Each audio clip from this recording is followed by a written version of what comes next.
Mayong adlaw sa tanan ay Muhammad Khalid Quebranza Dimaporo, Congressman of the 1st District of Lanao del Norte and now Governor candidate sa lalawigan ng Lanao del Norte, number 2 sa balota.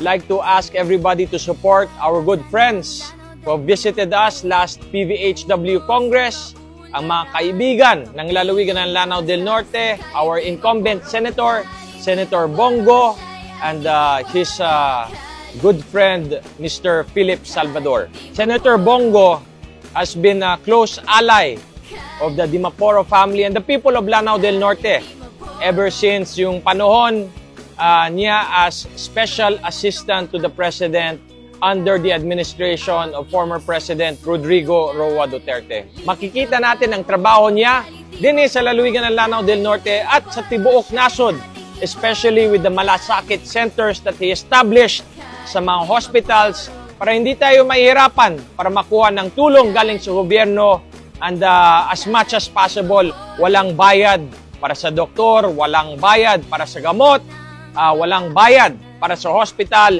libre tanan. Yan ang gusto ni Mr. Malasakit, Senator Bongo, and he has done so much more for the people of Lanao del Norte and the Filipino nation in general.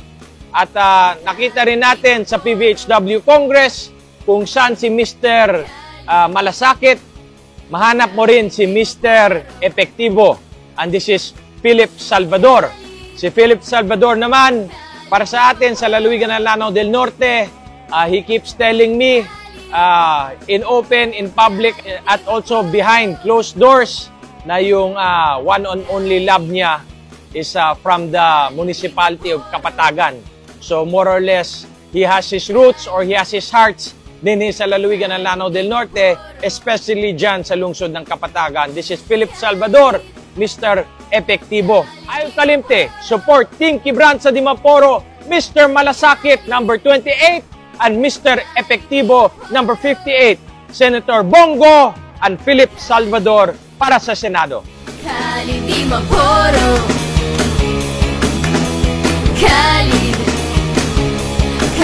Dimaporo.